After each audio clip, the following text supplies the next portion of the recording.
Hey everybody, my name is Orion Wilson, also known as BigFatO.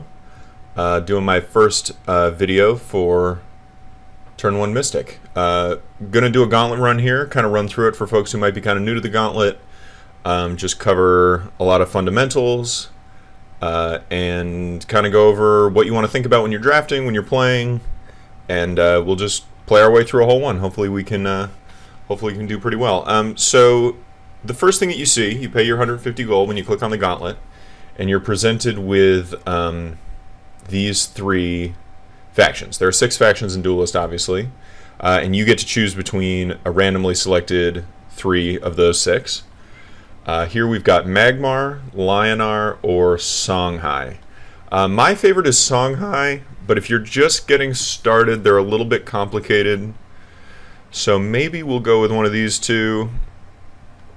I have a little more experience with Magmar, so we'll try that out.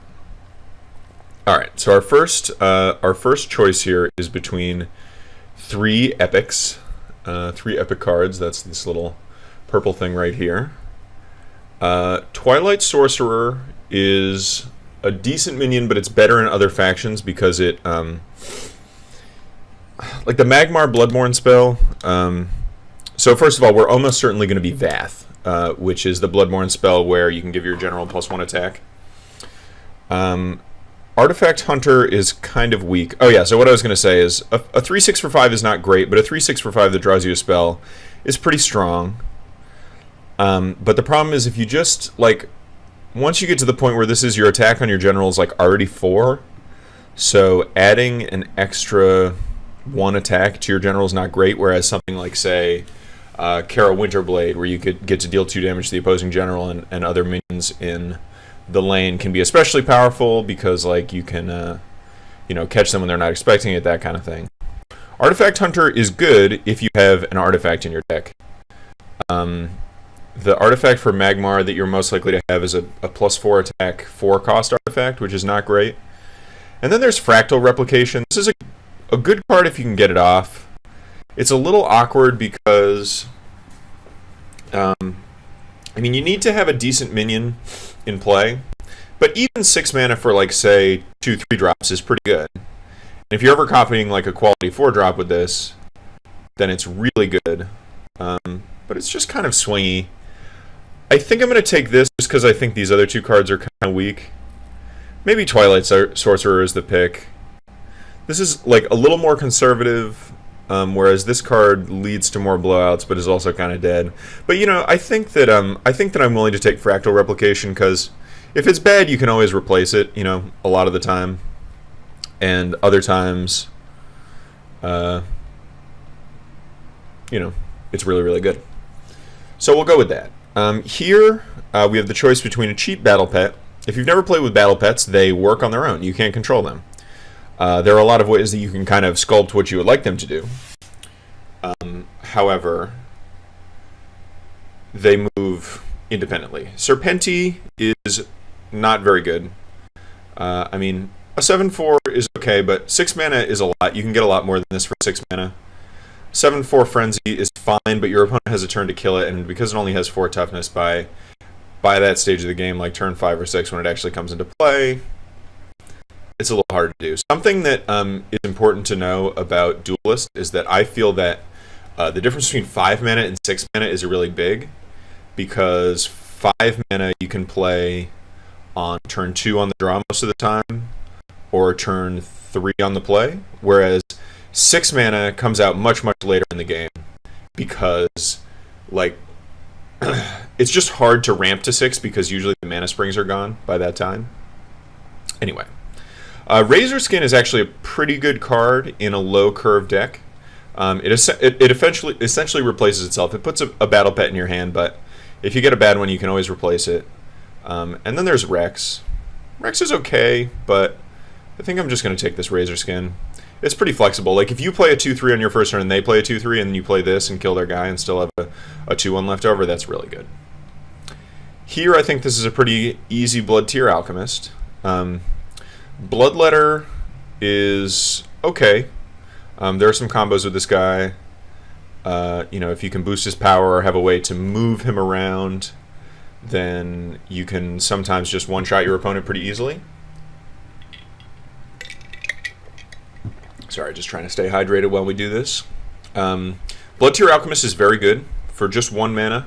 You often, it's pretty common that you can like attack a guy down without losing your guy, but there's only one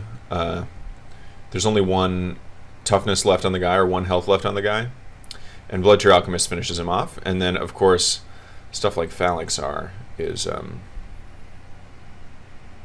this is a real juicy target. There are a few high value minions that just have 1 toughness, but we'll take a Blood Tier Alchemist. So when you're drafting Gauntlet,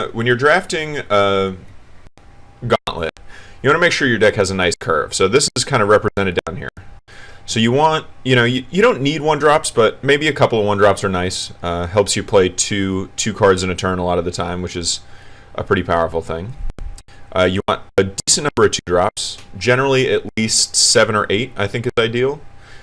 Because when you're on the play, you really just pretty much need to draw a 2-drop in your opening hand, or you're going to have a hard time.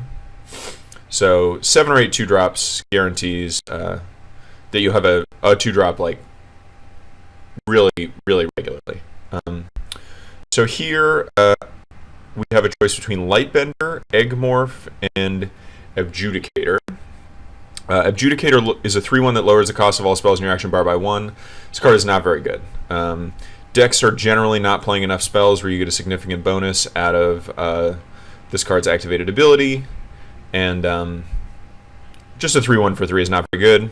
Imagine if you played this, got like a discount, but then your opponent just like played a Blood Tier Alchemist or something, or it's not very good. Lightbender is quite strong. Dispel is really good. A lot of times people are buffing their minions, or things have provoke, or there's a lot of reasons why you might want to be able to dispel, and a 3/3 body is pretty reasonable, and you can dispel a bunch of things. This card can be a blowout. Overall quite strong, but I think not quite as strong as Eggmorph. Eggmorph turns a non-egg minion into an egg. An egg is a 0/1 that can't attack, that at the beginning of its controller's next turn turns back into whatever creature it was. But how you use this is you just play Eggmorph, you target whatever, and then you attack it. And this is really good. This is a really good piece of removal because it shuts off like Dying Wish. It deals with things that gain value in some way, usually through Dying Wish. But this is a good flexible answer, good way to kill a lot of stuff. Having some removal, like just ways to interact with your opponent's creatures, is pretty important, and Eggmorph is nice. Dampening Wave, similarly, is a piece of removal that is somewhat contingent on you having creatures in play or having minions in play. I used to be a Magic player, by the way, so sometimes I slip back into Magic terminology just because I was so used to using it for so long. So Dampening Wave is pretty good. Earthwalker is pretty good. If you just play this on turn 1,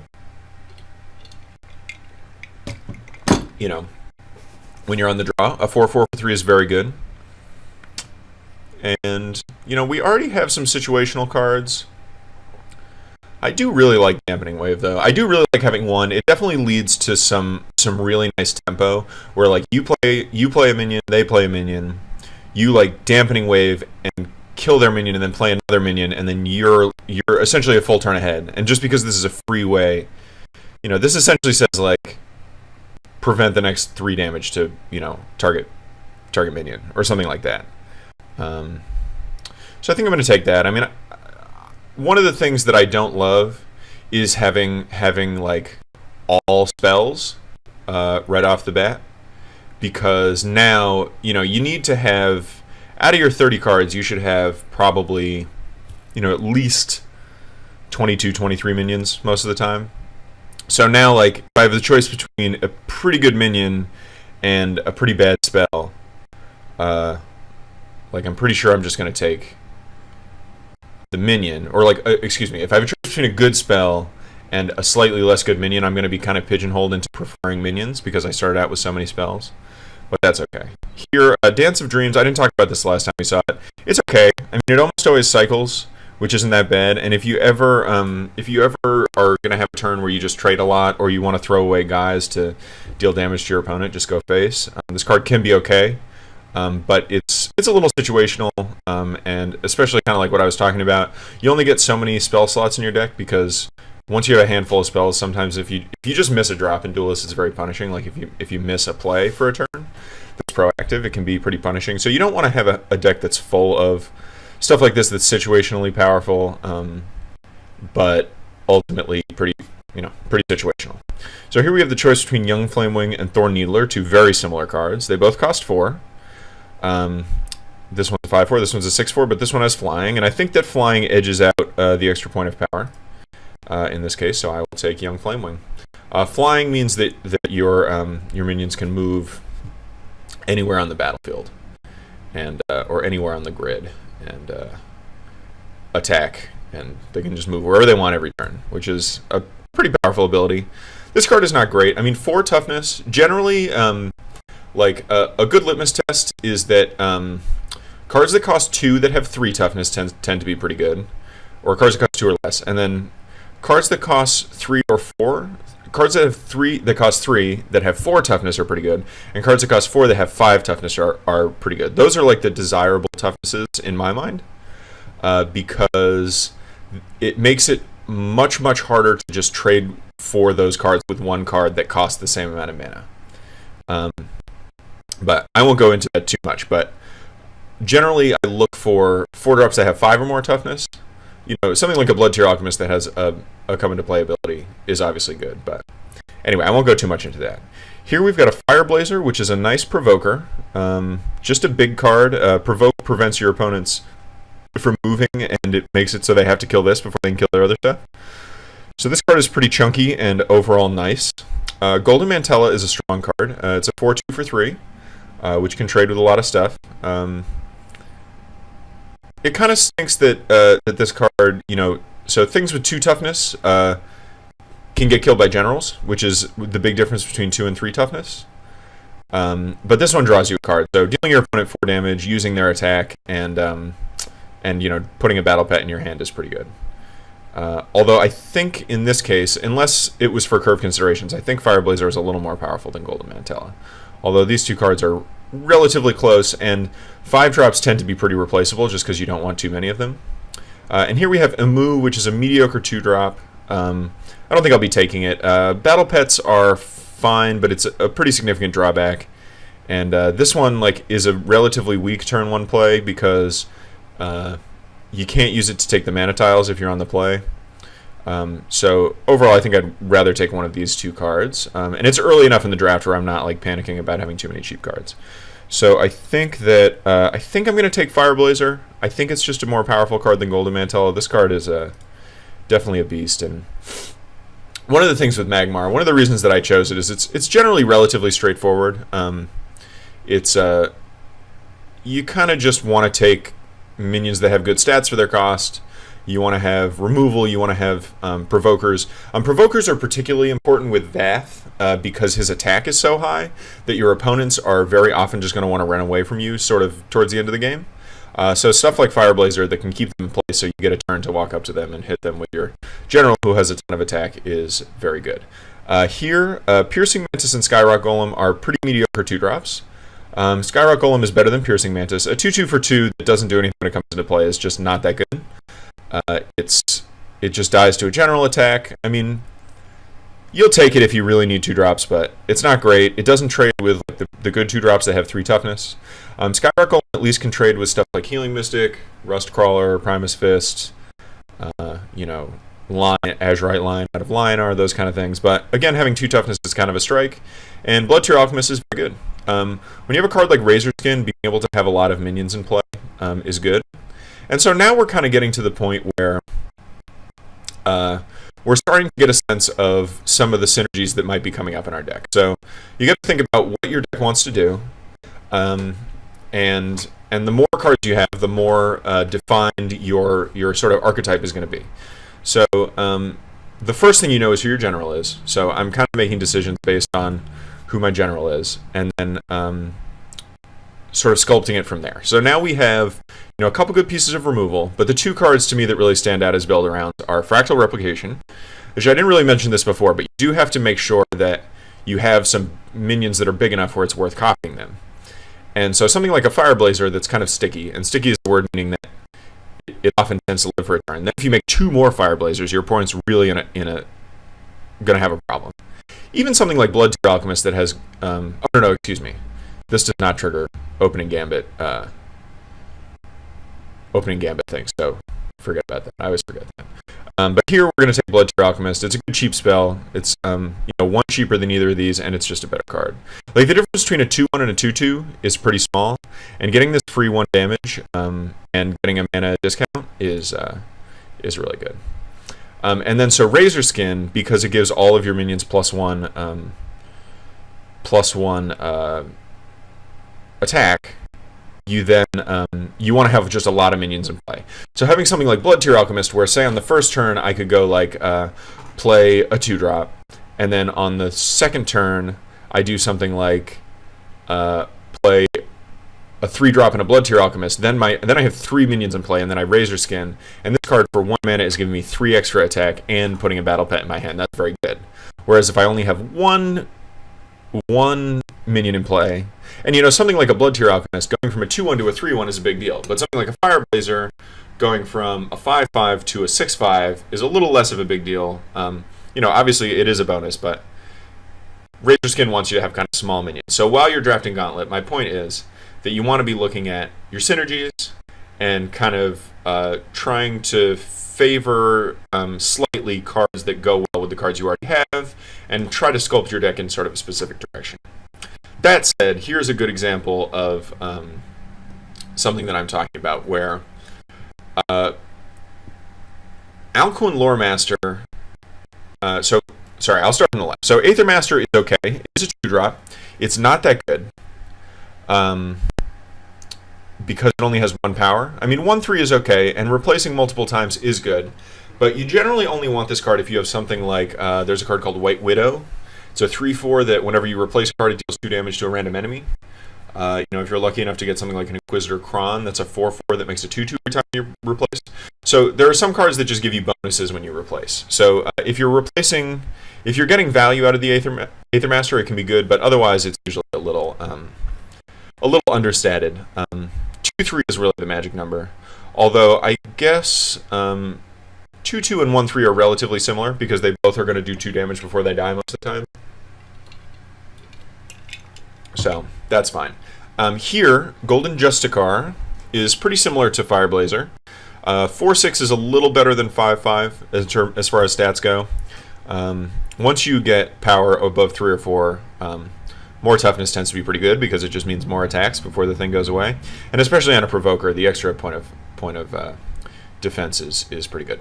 Alcuin Loremaster is good with Eggmorph. I wish it worked with Fractal Replication. If it was a combo with Fractal Replication, you just go off. You just, for every 6 mana, you get to make, like, you copy an Alcuin Loremaster, make 2 copies, put 2 Fractal Replications in your hand, and then you're doing it. But unfortunately, Opening Gambit only triggers when you cast it from your hand or from your action bar. So here, I think Golden Justicar is a slightly more powerful card than Alcuin Loremaster, especially if you pick up some other Provokers. Being able to move them like really far is pretty nice. I'm a little concerned about my curve right now, because I have no 2-drops and no 3-drops. It is still pretty early in the draft, but we're starting to get about a third of the way through. So I could consider taking Alcuin Loremaster. It is a nice card advantage spell. Sometimes, something like an Eggmorph or a Dampening Wave goes very well with it. And theoretically, late in the game, Fractal Replication with this does give it a good amount of inevitability. So I'm not exactly sure which of these 2 I'm supposed to take. In Gauntlet, I mean, you do want synergies in your deck, but a lot of times Gauntlet games are just sort of decided by who has the most powerful minions. But I don't want to have to turn down other good, expensive minions later. And Alcuin Loremaster is pretty good. But I think I'm just going to take the Justicar. That's a close pick. I think you're probably not going to see much better than that. So here I'm kind of getting punished immediately. Spirit Harvester is good. Beastmaster is also pretty good. Beastmaster is particularly nice if you have ways to pump it. Spirit Harvester is good at controlling the board, but I already have 2 5s and a 6. Zix is just not that good unless you have ways to buff it. This one's good in Kara Winterblade and not much else, because you can make 2 2/3s for 1 mana, which is really good, but 2 1/2s, I guess it's fine. I mean, if you play it on your first turn, I don't love it, but I don't really want to take another 5-drop. I also haven't played with this card before. Sometimes you just want to experiment. This card was recently added with the new patch. I mean, 2/4 worth of stats for a single mana. No, actually, you know what? This card's pretty good. This card's pretty good. We'll give it a shot. I'm not sure about that. I'm just taking it because I need I need some cheap cards. Here we have the choice between Skyrock Golem, Sunseer, or Windstopper. Windstopper is okay. So also one more note about that last one. So if I had taken the 3/1 in the last pick, I certainly would have taken the 5/5 that deals the damage to everything, because that is a powerful card. It helps you really control the board, and it's just big, and sometimes it kills a minion. You know, if you're behind on board, that card's really good. But because I just am getting like a lot of expensive cards, I'm willing to give this card a shot. And, you know, maybe we have some ways to pump it up. It's also good with Razor Skin, for that matter, so I didn't really think about that. So anyway, here we have the choice between Sunseer and Skyrock Golem. I'm getting a little worried about having enough 1 and 2 drops. Pretty much now we just have the Bloodtear Alchemist and the Zix. But Sunseer is very good with Vath. Health, giving your general health when your Magmar is really good because it represents more attacks with your general. And this card will almost always gain you 4 life, and a 2/4 for 3 is actually pretty good stats. So I'm going to take that card. I think this card is particularly good in Magmar. All right, here we go. Bonded Life Force is pretty awesome. You just deal your opponent a ton of damage. Your general becomes a 10/10, and they also maintain... I'm almost positive they maintain the extra attack on top of that. So if you've given your general like +2 or +3 attack, which you almost always have by the time 7th turn rolls around, you just get to deal them like 13 damage if you're next to them, which is really good. One issue with it is that it doesn't deal with them just running away from you, which is something that they're often trying to do at this point in the game anyway. So it is a little dicey, but it is definitely like a game-winning card very often. Sunset Paragon is also very good. It's a 3/2 that deals all nearby minions deal damage to themselves equal to their attack. So if you play this next to like 2 enemy minions, you can oftentimes just kill them, or it pretty much always represents at least like a 3/2 that deals like 5 damage split up across minions, and almost always takes something with it. So it's quite good. And then Soboro is fine, but ultimately just a minion. I think these 2 cards are so much more powerful that I'm going to take them. And one of the things that I'm kind of seeing is that we're looking to play a little bit more towards the late game. I mean, we have like a couple good pieces of removal. We've got some cheap interactive cards, and we've got 2 big provokers, and then like a really game-breaking kind of card. So the question is, do I think I want the inevitability that Bonded Life Force gives me? This is also really good because it can gain you up to like 9 life if you're at 1, which is not super likely, but sometimes the fact that it brings your health back up to 10 is actually pretty relevant. Or just take Sunset Paragon, which is a really nice interactive card advantage kind of card that helps me get to the late game. I think I'm going to take Sunset Paragon just because I already have some good expensive plays. It may be possible that that's wrong and that Bonded Life Force is a little better than I'm giving it credit for.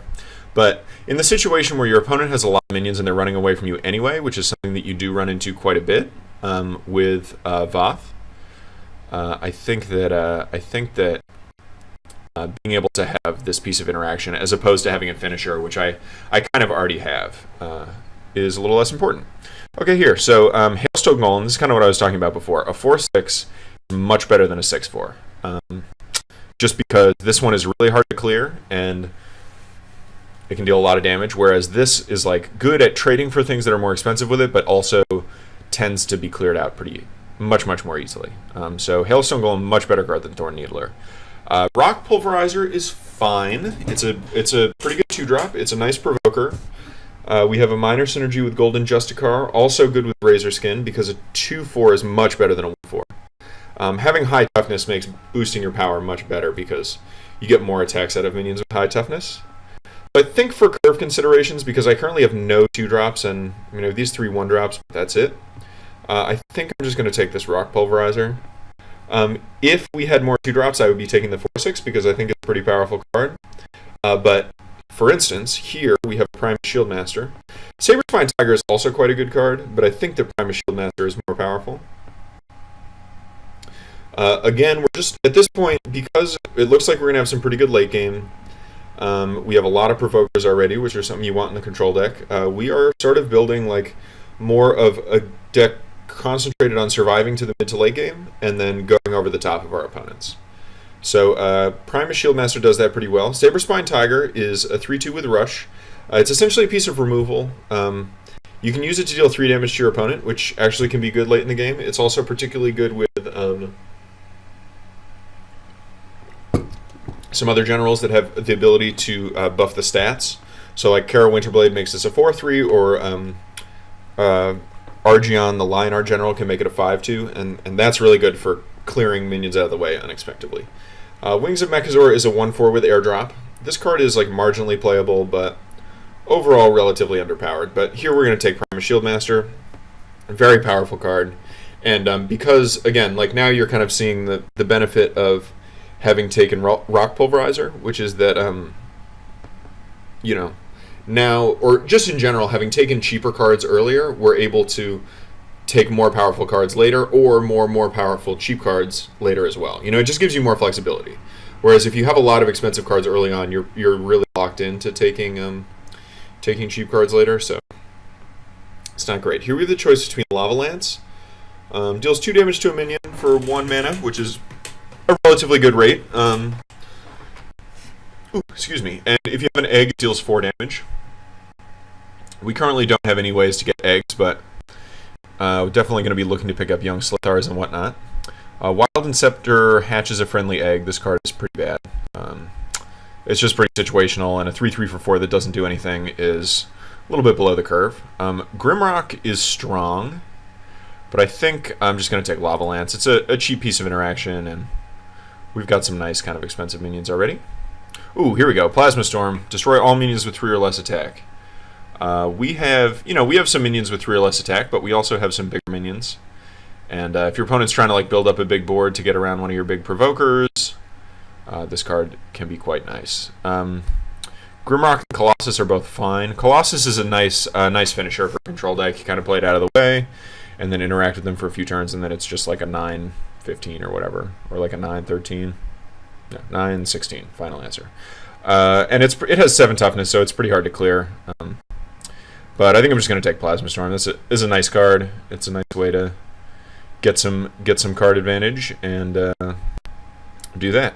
Here we've got Stormaratha, pretty mediocre high drop. I mean, it's big. It's definitely playable if you need a little bit of beef, but we don't. And like I said, 6 is a lot more than 5. The difference between 6 and 5 is pretty significant. Wild Inceptor, already talked about this. This card's not great, and we already have a decent number of 4-drops. And Sapphire Seer. Sapphire Seer is not stupendous, but Magmar does have a decent number of ways to boost cards. Force Field is a very powerful ability. It means that you essentially, the first thing that deals damage to it every turn deals no damage. So if you have a way to buff this, like even just Razor Skin makes a pretty big difference. And all of a sudden you're just getting 3 free damage every turn. It's a repeatable source of damage.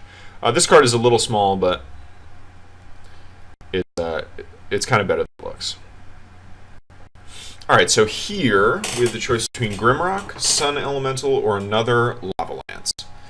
This one's actually kind of close. Few things to consider here. One, Sun Elemental is good, and I think overall a slightly better card than Grimrock. It's a 3/3. It's essentially like 3/7 worth of stats, as long as you have 2 other minions in play when you play it, which isn't always true. But even if you only buff 1 other minion, it's 3/5 worth of stats for 4 mana, which is pretty good, and 3/7 worth of stats for 4 mana is really good, especially when the other 2 are just like on other creatures, so you can start taking advantage of them that turn. It's sort of like, it's a little confusing, but the toughness has rush, sort of, which is weird. Like, you get to attack with a minion you wouldn't have otherwise gotten to attack with, and a lot of times you can just like trade in such a way where you have control over what these go on, even though it's, you know, quote unquote random. Lava Lance again is fine, but we already have 6 spells, so kind of want to just take a minion. And but the thing is that, so because I have both Fractal Replication and Plasma Storm, I'm a little tempted to take Grimrock because, like, letting this grow and then copying it twice, you get to copy the grows. So you know it's a 5/6, and then you copy it. And those are all 5/6s, and they're all growing, and then that should just be a total blowout. So I think I'm gonna take that. And Sun Elemental is a little worse in our deck too, because we're not really trying to like curve out on our opponent. You definitely want to be able to flood the board with minions when you do that. Alright, so here we have the choice between another Plasma Storm, an Earthwalker, or a Phalanxar.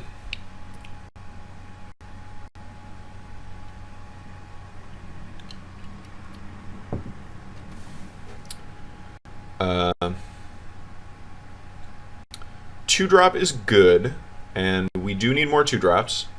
Now we're getting to the point where we do have to be worried about how many 2-drops we have. That being said, we also need some 3-drops, so we're going to really need to prioritize cheap minions. We haven't seen a ton of them, so it's not like totally our fault.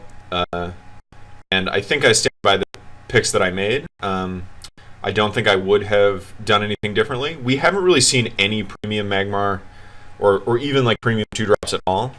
So Earthwalker is a much better card than Phalanxar in the aggregate and in a vacuum. And because we don't have that many 3s and we need to fill in both our 3s and 2s, I think I'm willing to take Earthwalker.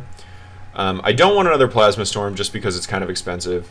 And like I said, between Plasma Storm and Fractal Replication, grow minions are actually pretty good for us. So here we've got Sword of Mechazor, which is a pretty average 3-drop. It's a 3/3 with Frenzy. The Mechazor progress is pretty much not text. I suppose in theory you could get Mechazor if you wanted to do that in the Gauntlet, but I would not want to really go for that. We've got another Spirit Harvester, which I'm not going to take because of curve considerations, and then we've got a Thumping Wave. Thumping Wave is a nice card. You can use it to deal 5 extra damage to your opponent for just 3 mana, which is a really good rate if you're trying to just go face. And it is a piece of removal for big... It's like kind of bad removal and toughness pumping, but overall this card is quite good. It's really good with Sapphire Seer. It's good with our high toughness minions, but we're going to be on the back foot so often that this card, I'm just skeptical. I mean, so Thumping Wave is a much better card than Sword of Mechazor in a vacuum. That said, I think we just need some minions, and because we're not aggressive, that really takes away a lot of the value. And Sword of Mechazor, Frenzy is a pretty decent ability.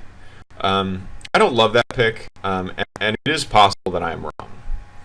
However, I think that I'm going to do that. Alright, Dire-Tide Frenzy is quite good. This card is really, really, really strong. And we have some minions that it works well with. Basically, it gives a guy +1 attack and Frenzy. So you get to put it on something and very often like set up a super favorable attack. And when you have big minions like this, you can really have some blowout turns. So that's what we're going to take. I don't need Colossus because I have a lot of expensive minions. I don't need a Plasma Storm because I already have one. I mean, I would take a second Plasma Storm, but I really need to prioritize cheap cards. So we're going to take a Dire-Tide Frenzy here. On 2-drop. Yeah! Kujata is perfect. Alright, so Kujata is just excellent. It lets us cast our big stuff a little ahead of schedule, and our guys have a bunch of toughness. So the 1 damage, not so important. Bunch of health, so the 1 damage is not so important. It's a great 2-drop. It helps to ramp us to our big 4, 5, and 6 drops. Definitely taking that. Don't need another Fractal Replication or Bonded Life Force. We are taking Kujata. Yeah, that's a really excellent open. This card is wild. It's pretty good. I mean, putting four minions into play is pretty powerful. Sworn Defender is also really powerful. So Boro is weaker, but I might have to take it for a curve consideration. I have so many expensive cards. That said, Sworn Defender does work really well, again, with Plasma Sworn and Fractal Replication. And, you know, we just picked up Kujata, cheap minion. I'm not sure about this one. I mean, this card is fine, but its abilities are sort of at odds with each other. Because, like, if it was going to attack something and live, like, it was going to kill it anyway, probably. I mean, I guess you can, like, kill 2 Healing Mystics with it, which is kind of good. And you can use it to trade up for big legendaries, which is really kind of important. I mean, maybe this card's better than I'm giving it credit for. I've never played with it. It's a relatively new printing. All right, I'll take it just because I have so many good 5s already. I'm not 100% sure about that one. All right, here we've got a Veteran Slithar, has Rebirth. And a Ghost Links, which is not that good. Again, I guess we have 6 cards, or 5 cards right now that cost 2 or less. So if we pick up 2 more in the next 6 picks, then we're in okay shape. I think if we were like 1 pick later, I would take the 2-drop. Oh, and Fire Spitter is a 3/2 range that's just not that good. All right, so here we've got Dragonbone Golem.